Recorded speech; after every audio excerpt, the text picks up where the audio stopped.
You're listening to the Hour of the Time. I'm William Cooper. I was just listening to Radio Freemasonry, ladies and gentlemen, and I heard that they found 1,000 POWs and MIAs in Vietnam. Not. Nope. Once again, the only place you ever get the truth is right here on the Hour of the Time. Ex-Congressman Bill Hindon is in Thailand. He claims that he has absolute proof that there are two American servicemen from the Vietnam War still alive in Vietnam. He has applied for a visa in order to go and check on his information and his proof, and the Vietnamese have denied his visa. That's the real story. And as usual, if you want the real story, always hang around for the Hour of the Time. Otherwise, you're going to go to bed with a bunch of bullshit in your head. Folks, I'm going to tell you right now, if you don't stay glued to your radio tonight, you're going to regret it for the rest of your life. In the first half hour, we have a guest, Mr. Chris Johnson from the state of Utah. In the second half hour, you're going to hear something you never dreamed you would ever hear.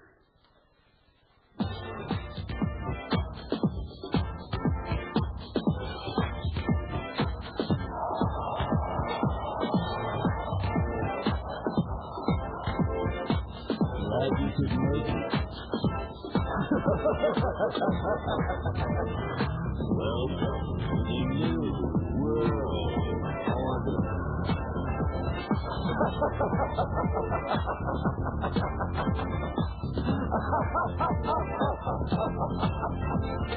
Never in human history has so few taken so much from so many as America's illuminati and their warlords of Wall Street and Washington. In just 8 years, these banksters and international government gangsters took us from the greatest creditor nation to the largest debtor nation on earth. Our standard of living has dropped like a rock for 4 out of every 5 Americans. They have foreclosed on our homes, our farms, our factories. They've exported your jobs and surrendered our arms. A new world order. A new world order. A new world order. A new world order.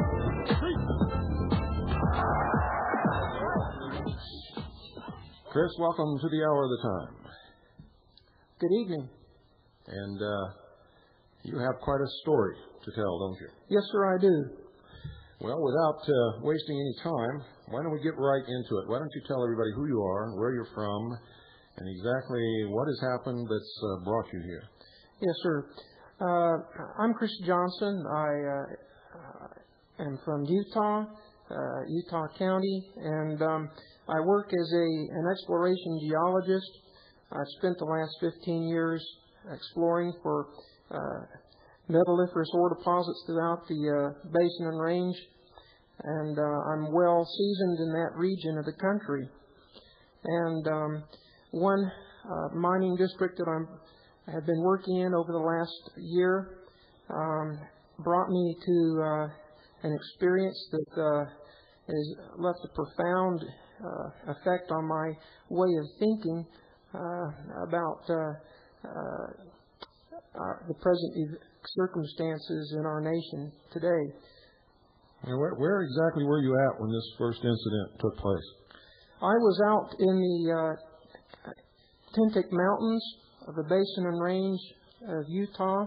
This is about 100 miles south and east of Salt Lake City. And you were engaged in geologic exploration? Yes, sir. I was doing geologic research, gathering field data on a high rocky ridge. This is about 6 months ago, as I was perched upon this rocky ridge overlooking a small mine camp in a gulch about 300 or 400 feet below me. I heard to the west of me what were numerous helicopters, and I didn't think much of that because I had seen many military activities with aircraft and ground operations in the West Desert of Utah in Nevada. And so this time didn't seem any more unusual than any other until as I was able to obtain a visual fix on these choppers out into the far valley to the west of me. I saw that out of loose formation came a lone chopper.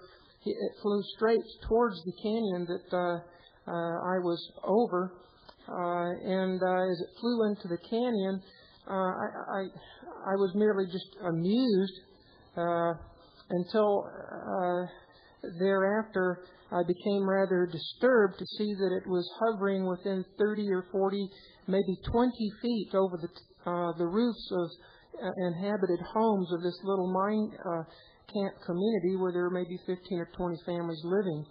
And it would fly over various homes at such close proximity. I know FAA air law prohibits such flights over civilian residences. As a matter of fact, there's a 500-foot ceiling that prohibits aircraft from flying below that 500-foot level. At any rate, I was very disturbed about this. These were good people. They're friends that I know in this canyon. Well, being the contrary type of person I am at times, I decided to take my Brunton Transit out, and I began to flash sunlight off of the mirror in this compass of mine towards this helicopter. Well, perhaps hindsight's better than foresight. You made somebody a little bit upset, didn't you? I attracted a little attention there. Pretty soon the chopper tipped steeply. It pitched steeply and climbed very rapidly up to the ridge where I was at, and it was about 40 or 50 feet from me that it turned broadside. The doors on the chopper were open, and there was a man there training a machine gun on me, and I was about ready to piss in my britches. All I could think to do was to give the gentleman a salute, and expecting that perhaps that would ease the tension, and it didn't. His appearance was very stoic. The barrel kick was trained on me, and then it appeared as though that a gentleman kneeled out and over around to the side with what looked like a camera in the process of taking photographs. And he was taking photographs of you? That it appeared to be so, sir. At this time, I just froze, kept in a saluting stance, and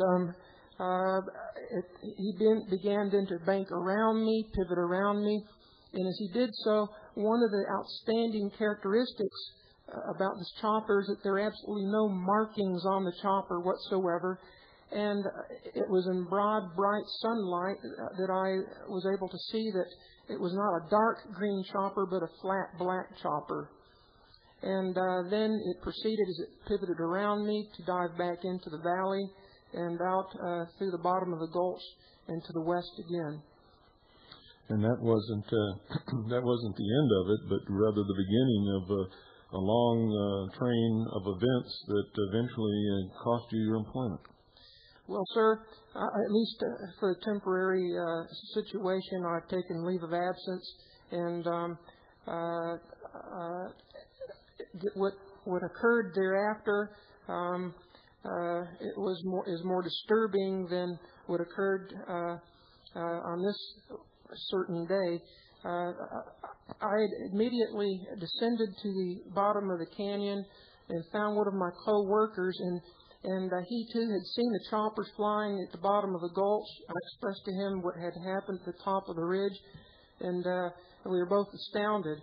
About a week or so later, he expressed that he had talked to an individual who was affiliated with the Utah Air Guard, and it was expressed to this fellow worker of mine that there were quite a few various military aircraft flying into the Dugway-Tooele military base complex area, and that as they arrived into that area, that various employees of the facilities would paint these choppers flat black primer paint. And then they would be distributed to various federal government agencies for other types of uses rather than conventional military use. So what you're saying is that various agencies of the United States government, not military, are now flying flat black painted aircraft. Apparently so, sir. And this went even further. Soon you were approached by some friends that you knew who told you that there was quite a bit of activity in an area where they had a cabin. And why don't you take it from there and relax? I know you're very nervous, and nobody's going to hurt you here, as you well know. You're protected. This whole facility tonight is protected by the militia, and armed men are all over the area. Nobody's going to come in here and hurt you or take what the people are going to hear later. So just relax and recount your story. Well, I have grown very close to some of the people that I work with out in the West Desert. They're very level-headed people. You'll find that most folk of the Intermountain West, ranchers, miners, prospectors, sheep herders, they tend to be real level-headed folk, and you have to have some solidity to your character to make it out there in that rough country. At any rate, these folks, I heard them in conversation one evening about some astounding things that were going on in their lives out there in the West Desert, and as I moved in on the conversation, I expressed this circumstance that had occurred to me up on the ridge with the chopper, and they expressed that I had not seen anything, that if I wanted to see some interesting activity, that I needed to come out there to the West Desert at night, that I couldn't come out for just any particular night, but that the activity was rather random, so I needed to come out for a period of several weeks. So I did. I camped out, and many nights passed, and I began to more or less give up any hope of seeing the kind of activity that they had described, until one night, all of a sudden, the valley was filled with choppers, and they began to knock on the cabin door saying, "Chris, it's coming." So we barreled out onto the side of the mountain, and the valley had choppers flying all. This was at night, flying all over the valley bottom, along the sides of the mountains. And it appeared to be also low-flying jet aircraft flying down through the valley. And there's a railroad siding out there. Apparently a train with flatbed cars had rolled up, and some kind of equipment was being offloaded and taken by transports out to the West Desert, and quite a bit of activity. Of course, it was dark with only a crescent moon, and as I remember thinking to myself, well, boy, this is unusual. This not taking place on a military reservation, and where are they taking all of this activity and gear out to the west? I did not know. But it wasn't until the day after that one of the workers who was supposed to show up to work the next morning, he finally arrived back to work, and I asked this gentleman, where were you? We needed you to work yesterday. And he said, well, I've been hiding out in the mountains all night long.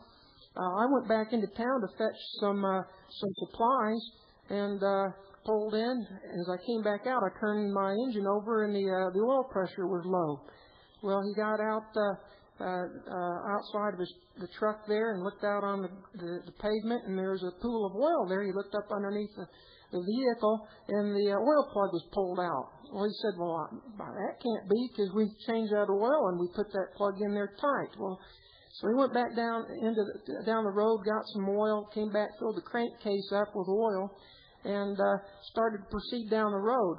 Well, as he's pulling out of the parking lot, he had noticed over not too far down the way some dark-colored Chevy Blazers or Ford Broncos, that type of vehicle, and they had numbers printed on them, but he can't remember any other insignia other than numbers printed on them. Well, he started taking down the road out to the West Desert again, and he looked in his rearview mirror, and these vehicles were following him. So he decided, well, he better just put the metal to the pedal. So he started going like a bat out of Hades, and they followed suit. And he knew he was there was a chase on him, so he started going out into the desert to try to leave these individuals. He turned off onto a BLM road, got up into some Jeep trails, put it in four-wheel drive, and headed up into the mountains, and drove his truck into a gulch. Tried to conceal himself as best as he could, and not more than within a half hour, 45 minutes, there were choppers on that mountain flying all within the vicinity where he had left these other vehicles in pursuit of him, and he stayed there all night long and into the early morning trying to evade whoever was trying to catch him. At any rate, one of the other individuals who had gotten rather bold, who had gone down into this one valley, had approached this area of high activity, and he saw individuals out in the valley dressed in some type of a cloaking, and they had what he thought was funny-looking goggles on their faces. And he yelled out at them and asked them, "What you doing out here? What's going on?" And they didn't answer him anything. They just were very, very quiet. They just froze in position. He asked them again, "What's going on out here? We're just kind of curious as to what's happening out here." And no answer. So he started to feel a little bit uncomfortable. So he started walking very fast back to his vehicle. And, just about a month ago, that same individual they found out in the desert about 1 a.m, firing his pistol into the air,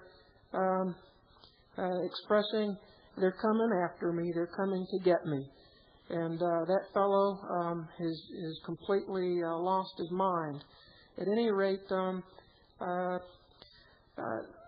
was just an ordinary. Yes, this was a very ordinary fellow. All of the people I work with are just very, very down-to-earth people, and who I work with day in, day out. And at any rate, the fundamental message that I think that ought to come from this, and that is that yes, it's one thing to see what one would think as standard military exercises in the West Desert. It's another thing for civilians to be harassed, to have choppers flying well below the 500-foot level, flying within 20, 30 feet of the roofs of people's homes, for machine guns to be trained on law-abiding citizens, for people to be harassed and pursued, there is something fundamentally wrong. I don't fully understand personally the implications, but I have seen what I've seen. My colleagues have experienced and seen what they have seen, and it lays at that. You expressed to me another experience that actually happened to a law enforcement friend of yours. Would you care to tell our listeners what happened to him? Well, yes, sir. There's a law enforcement agent in Utah who attended a meeting in Salt Lake City where apparently there was a large number of both federal and state county law enforcement agents congregated. And in that meeting, this one law enforcement agent that I know was astounded at what was revealed in this meeting. He thought that the meeting was going to address the war on drugs or gang problems. Well, to his surprise, the individuals who were conducting the meeting from the federal government began to provide them a character profile. The profile that they iterated was one that was supposed to be, quote unquote, a potential danger to the national security. At any rate, this profile consisted of these characteristics. People who are, quote, Bible-believing fundamentalist Christians who have a strong belief in the second advent of Christ, people who have strong beliefs in the Constitution of the United States as defined and clearly outlined by the Founding Fathers in the Anti- and Federalist Papers, people who have homeschool, people who, quote-unquote, hoard food, people who have strong survivalist leanings, that these people are thought to be unstable and that they need surveillance, that there needs to be some kind of effort to monitor these individuals. And that was quite disturbing to this individual because, as a matter of fact, you'd find that the great preponderance of people in Utah and throughout the Intermountain West tend to fit that very description. And that's correct, they did. This is all very disturbing, and I have to caution you, ladies and gentlemen, that we know that the activity that he's talking about involving helicopters and troops and things in the valleys in the western central portion of the state of Utah are happening because, as you know, I have a large intelligence network, and we've been getting these reports from many people for a long time. The other reports that he's giving us are coming secondhand from other people that he knows, and you should pay attention to this and set it in the back of your mind with a question mark on it as something that's not verified, but something that, if true, could have serious consequences for all of us. So just remember, on this broadcast, we always separate fact from what we cannot prove, and we make sure that you know the difference between the two. This gentleman, Chris, is an extremely nice, well-dressed gentleman, and by well-dressed I don't mean in a suit and tie. I mean clean and normal type of person who is really concerned about what he and his friends have experienced. And I have to tell you, if any of that had happened to me, I would tell him, thank you, Chris, for coming and sharing this experience with us. I think it's important that people know that these things are real and that they are happening, and that similar experiences are happening in the western portion of the state of New Mexico, not too far from where I sit. The same thing happens. Helicopters and troops come into a certain valley, a train pulls in, heavy equipment is offloaded and disappears into the hills. Chris, thank you very much. For everybody else out there listening, don't go away, because the second half of this broadcast is going to frost you. You're not going to believe, ladies and gentlemen, what you're going to hear. You see, everybody thinks that nothing came out of Waco. The truth is, the Branch Davidians made a videotape. The videotape is 2 hours long. They made it shortly after the original attack on their church in Waco, Texas, before the power was severed to their buildings. All of the people in this videotape are now dead, including the children. It is their testimony, the testimony that no one has ever heard before. This videotape is 2 hours in length. You're going to hear approximately 33 minutes of this tape. 33 minutes. We've got to get this tape out. We have already disseminated 100 copies of this tape to our most trusted agents across the nation. So any attempt upon this building to obtain the masters will be futile in any effort to stop the dissemination of this tape. For those of you who would like to purchase a copy of this videotape in its entirety, send us $25 post-paid. $25 post-paid. When you get the tape, make as many copies as you can. Send them to everybody that you can think of in your whole life. Congressmen, senators, people, important people in the community. You're going to be amazed. These people sit calmly and tell about the attack. They talk about their children and their life with the Branch Davidians. Some of them are wounded, some of them seriously wounded, but you'd never know it by their voices. This videotape is probably one of the most important pieces of material that has surfaced in this country in many, many years. It is important in its own way. If it were broadcast on CBS News tonight in its entirety, it could bring down the entire government of the United States of America. Don't go away. All of a sudden, in the middle of the night, there's a loud knock on your door. Hey, honey, something's not right. Pull out your arms. Stop our massacre. We're here from the government. We're here to help you. And I'm from the IRS with a power to tax. If you got a complaint, send us a fax. Get out of this house. Surrender your guns. Give me your gold. You better obey if you want to go home. That's the best that I can do when you're told.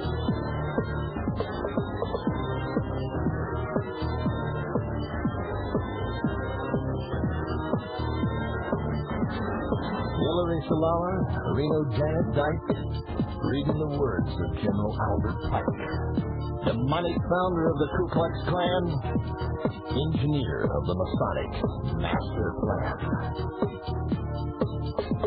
Pike said Lucifer is God across this land, and Clinton saying take the mark in your right hand. It is. Okay, what brought you over here? Field. I've been a Catholic since all my life, and then I joined the Adventist Church, and then from there, I met some people in the prison, and I started studying, and then someone told me about someone who was in the field, which is supposed to be field, and anyway, that's why I'm here, and as I met David, he was in the field too, and here I am. Okay, is there anything else you'd like to share, or? Well, yes, as I said, I'm from London, England, and what happened last Sunday really surprised me.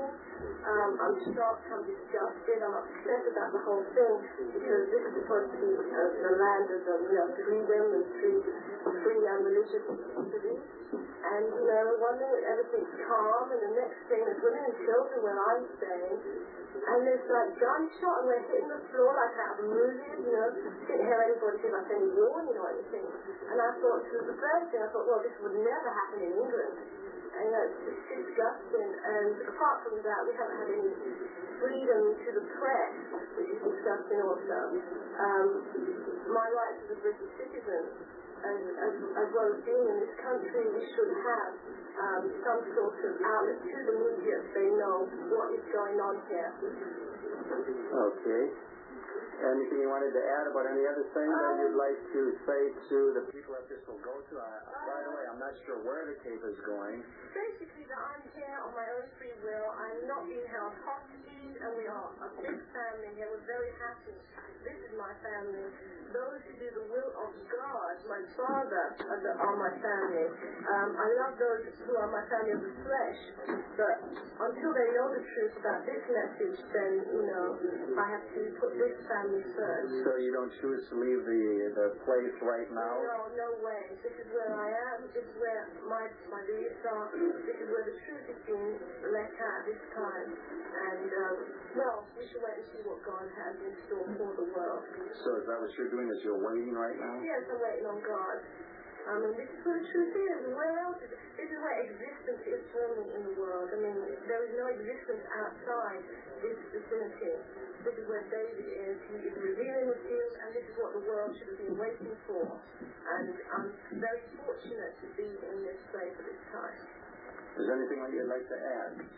I would like to say that I think the American government are very foolish not to listen first to what David has to say and to come up with something like a big tanker toy, as they have with that big tank which is outside. To me, it's I don't want to insult them, but it's really insulting to see such a big armor equipment with people who are inside this place, like women and children. I mean, what they're trying to prove, you know. And I am here on my own free will. I am not being drugged or anything. Everyone's free what they are. I'm very happy living a normal life. Is that it, Ken? That's it. Thank you very much. Okay, thank you. We'll stop until we have someone else here. What is your name? My name is Marjorie. Marjorie, where are you from? London, England. And what brings you here to Waco, Texas, of all places?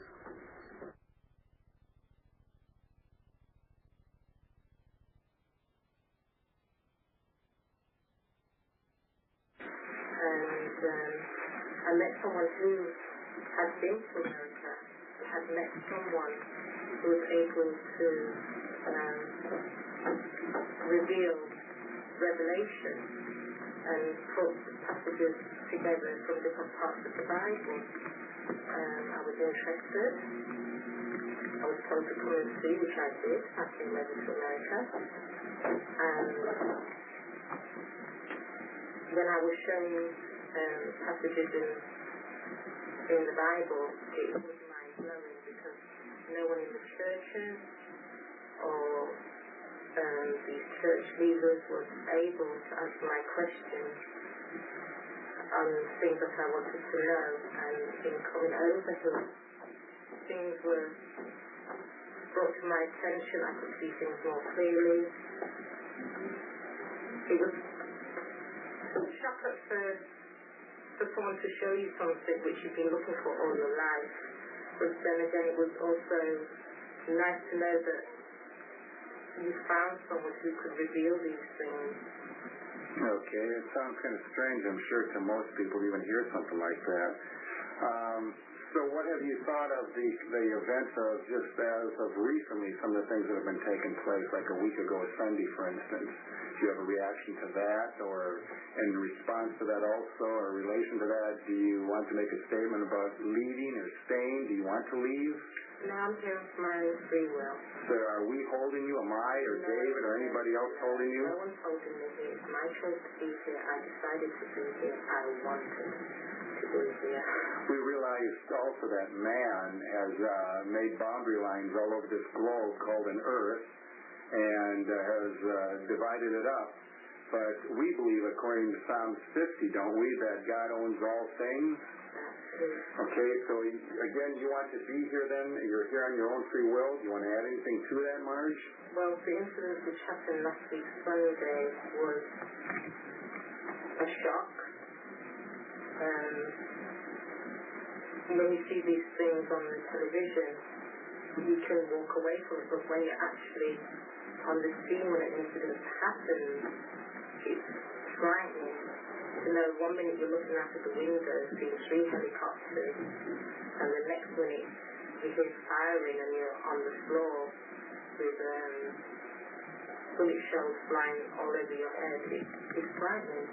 And also having tanks around the building, which I don't think is necessary. Okay. Anything, if this was to go back to Britain, this tape or any parts of it, or to the press, is there anything else you might want to add or to say? It's my family, my friends, and unknown friends, and new friends that I might be making.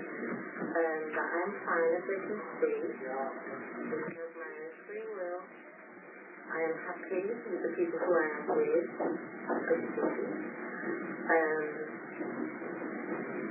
But what I'd like to say about the press is some of the things that they are hearing are not the truth. And I hope with this video being made that and things that are about to happen, that people see and know the truth. Okay, did you want to add anything else? Or is that about it? Okay, thank you, Marge. Thank you. Here now that wants to share a few things, and we will put her on. And what is your name? My name is Judy Schneider-Perez. This is my daughter, Mina. And as you can see, I was wounded when the ATF came in and assaulted us. I was quite surprised to see our government act the way it did, in that David went to the door with his hands up and said, "Don't shoot, there's women and children in here." And yet they opened fire and fired at everyone here.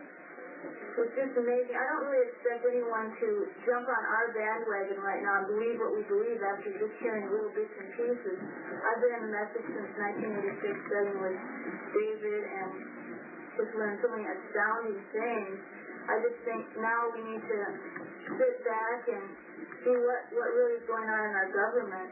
That's the whole thing that we're upset with right now, and we're waiting on God for an answer about what we should do. Can I see a close-up of your finger? If you'll hold it still, let me zoom in on your finger. Okay, don't move it now. Hold it right there.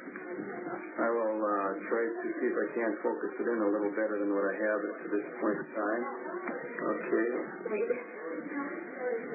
Okay.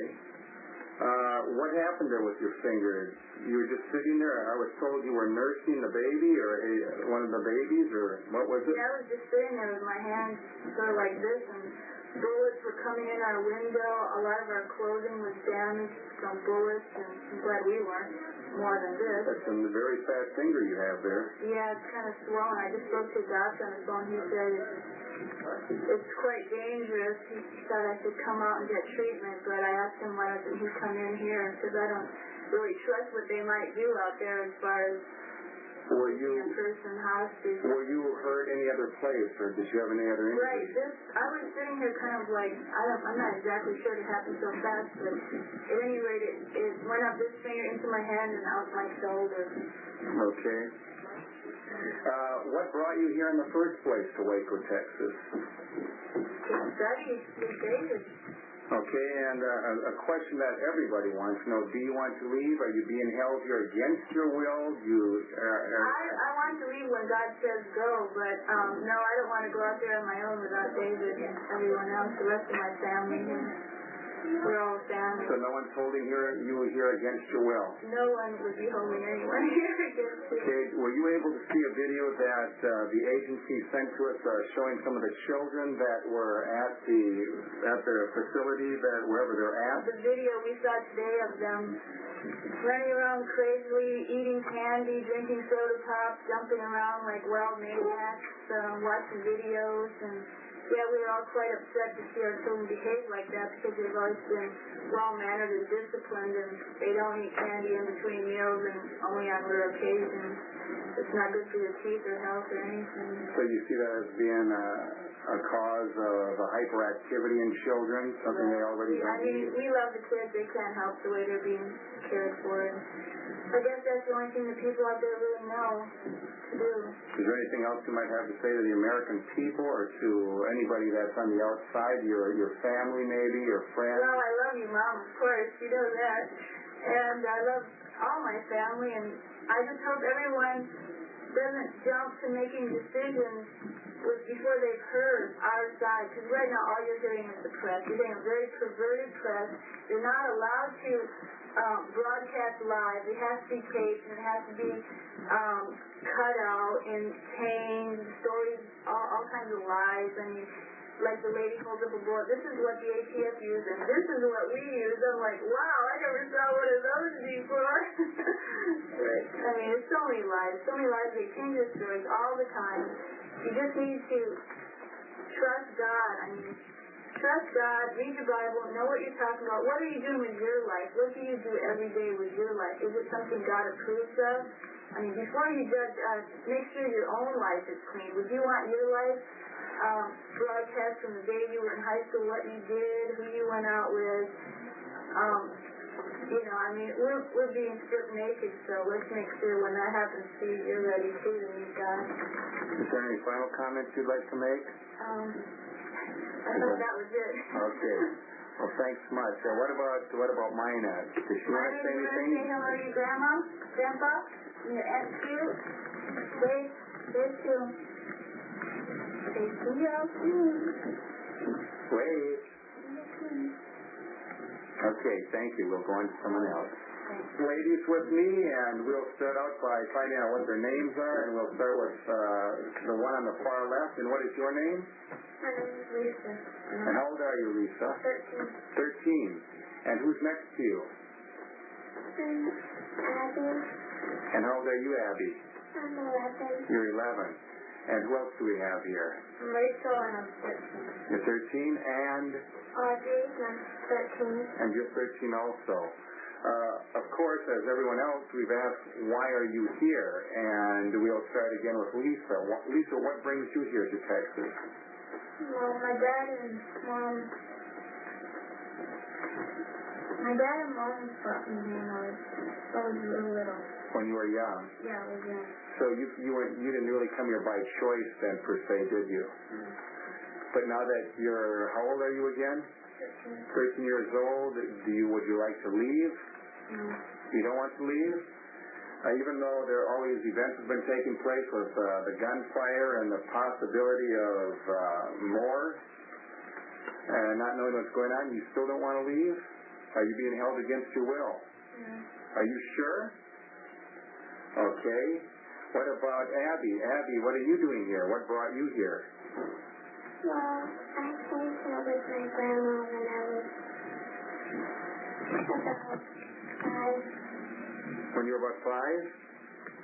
And have you left since then at all? Have you gone away to get to visit? Yes, I have. Okay. So, do you want to leave now? If you were given the opportunity to leave now, would you like to leave? No. You sure? Is anyone here holding you against your will? No. No one is. Okay. Is there anything you would like to say to your grandmother on the outside or anyone else? Okay. And next we have Rachel. Rachel, tell us something about your arriving here. Have you been here for a while? Yeah, I've been here since I was 5 years old. This is about 5? And you've had opportunity to leave, have you? Well, yeah. I mean, I've always been told if I want to leave, I can leave, but, I've never wanted to. Why not? Well, because, I like it here, have friends here, and plus there's a truth that, David teaches the 7 seals and he can reveal it, and there's no one else so far, that I've heard of that can do that. And so I've just decided to stay here and listen. So then what you're saying is it's because of his ability to open up the Bible, of which we all see that there are almost 2 billion people in the world that claim to be Christians and claim that that's their foundation also. So you see that he has an ability that so far others haven't shown. Is that what you're saying? I know I'm asking somewhat of a leading question because I know that you all are a little bit camera shy. What about you, Audrey? What brings you here? I came here when I was 7 years old, and my grandma brought me here. And I was too little to understand anything, but now since I'm getting older, I can understand more. And it's, truth so far, then, I've never heard anybody else tell the truth,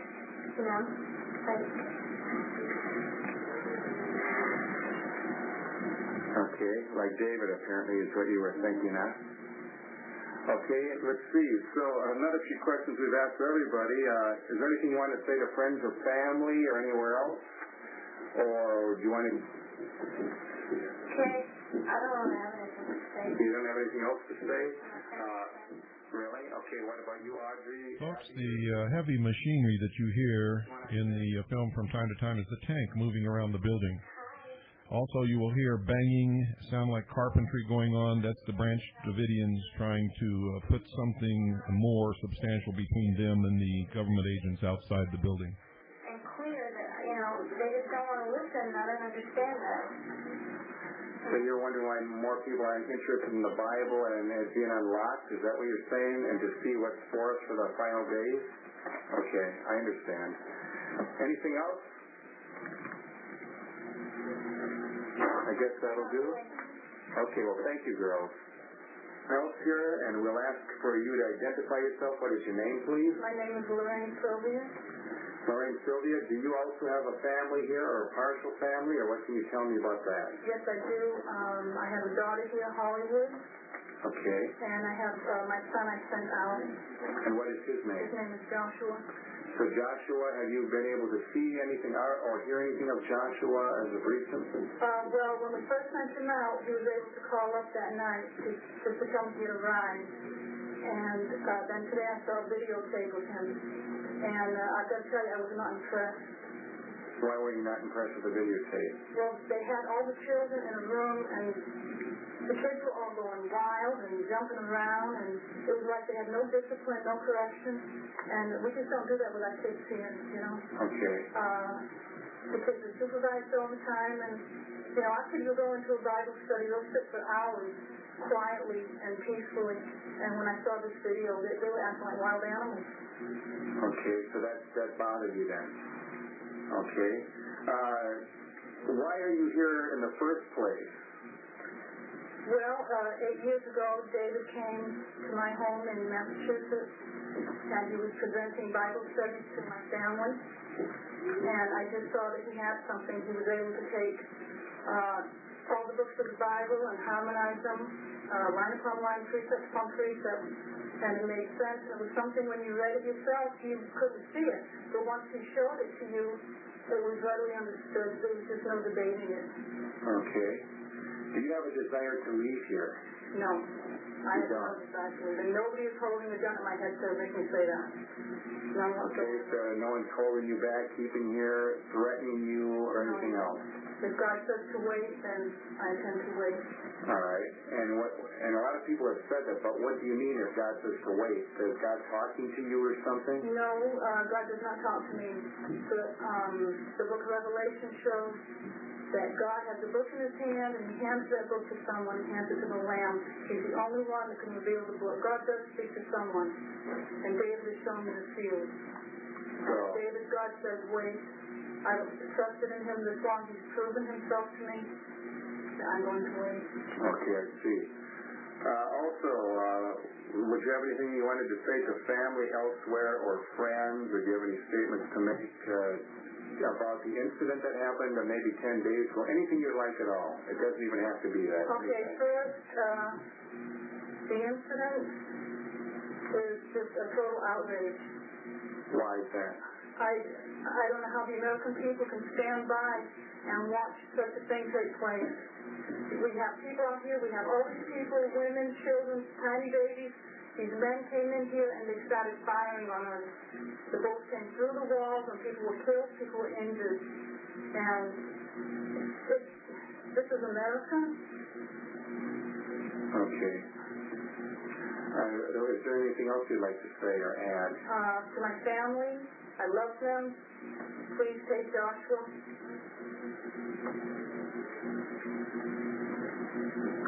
Okay. Thank you. We're going to go over here now, and we're going to ask someone else sitting close by here her name and where she's from. My name is Kathy Schroeder. I'm originally from Florida. Okay, you're from Florida. Kathy, what brings you here in the first place? A few years ago, I met yourself, Steve Schneider, and my husband and I, we were in Miami, Florida, and we found revealing truths in the Bible that we just could not refute at all. There was no way.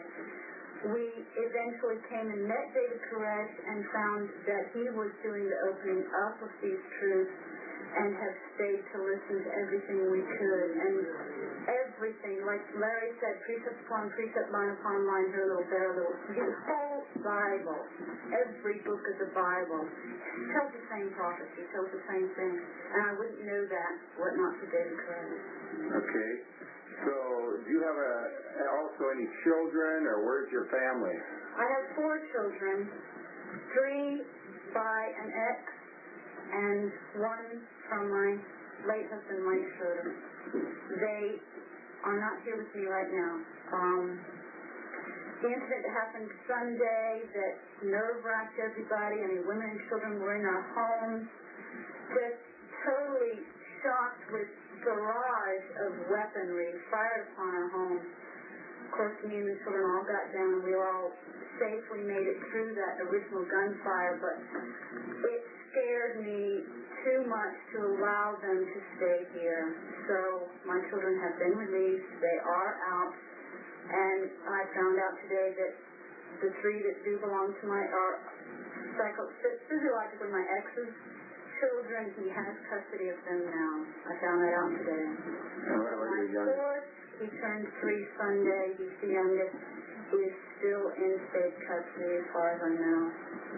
Why did you said you sent your children out so that you thought they might have a better chance of survival? Is that the idea? Physical survival, yes. They have tanks aimed in our faces. Every day we are worried. There's no telling what the federal agents out there will do based on what they've already done. So for their physical lives and their well-being, I sent them out there. Well, what about your own life and your own physical well-being? Don't you want to be with your children? Yes, I would much rather my children be here with me. But I would not like to be out there because I know that what I'm doing here is for a reason. God said to wait. The God that I believe in, the God that David Trust has shown me that sits on a throne, that has a book in his hand, read Revelation, it's all right there. It's so plain and simple. If you've got somebody to show it to you, which took me a lot of years to finally find, and once I did, there's no disagreement at all to say that that's not what's in the book. So you don't, is anyone holding you here against your will, Kathy? Only God. Only God. Only God. It's His will and His will be done. Okay.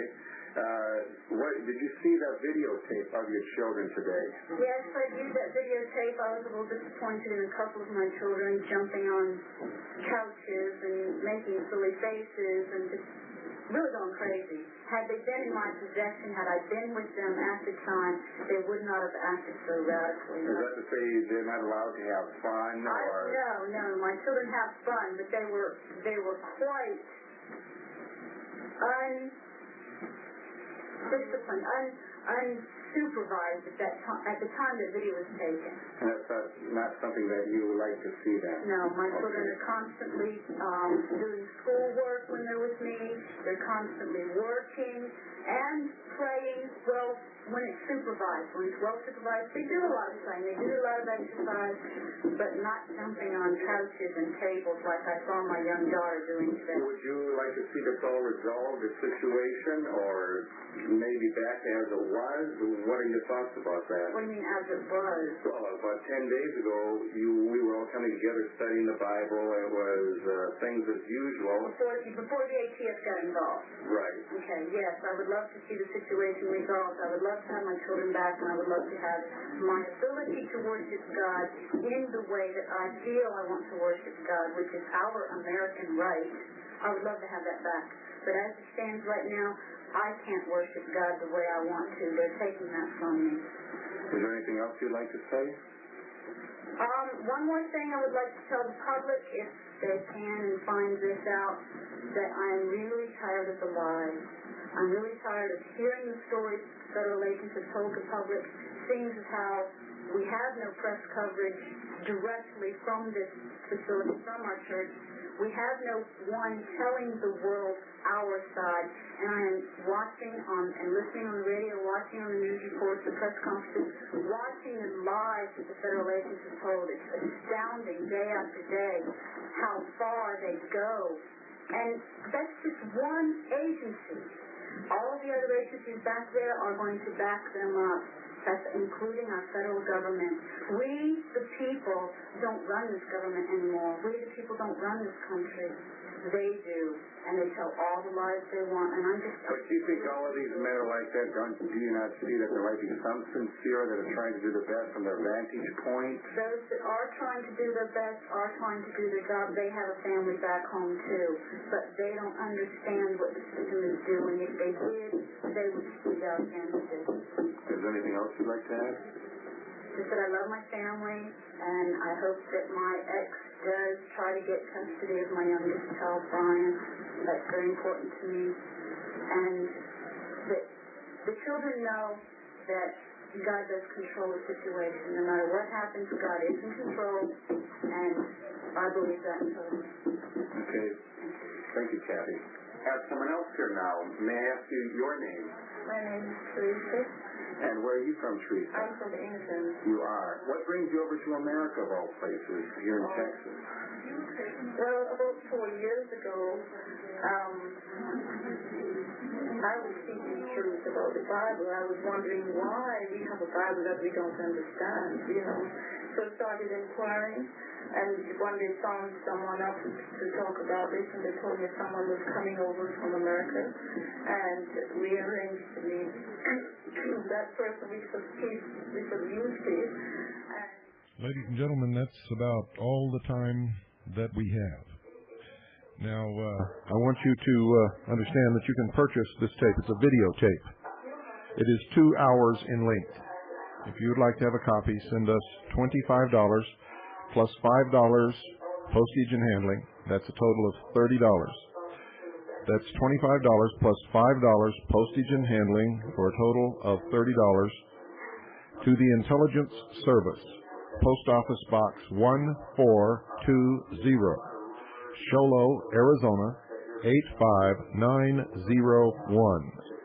That's the Intelligence Service, Post Office Box 1420, Sholo, Arizona 85901.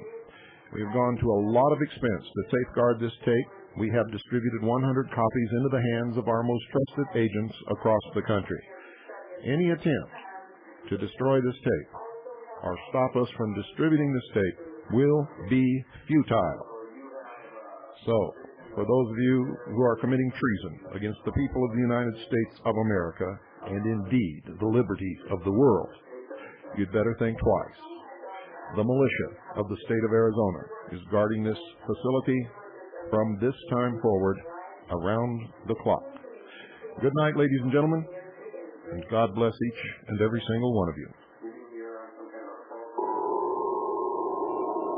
All of a sudden, in the middle of the night, there's a loud knock on your door. Hey, honey, something's not right.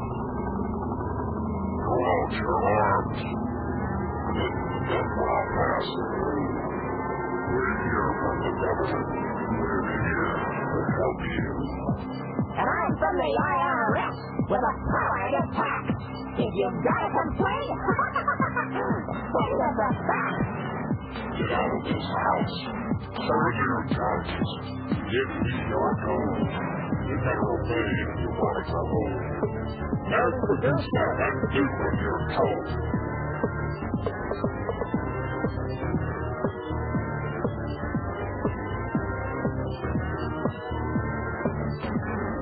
Hillary Shalala, Reno Janet Dyke, reading the words of General Albert Pike, demonic founder of the Ku Klux Klan, engineer of the Masonic Master Plan.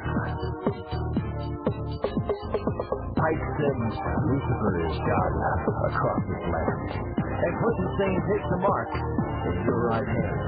While we're all dancing to the drums of uproar's right, Clinton's preparing it for another huge tax hike.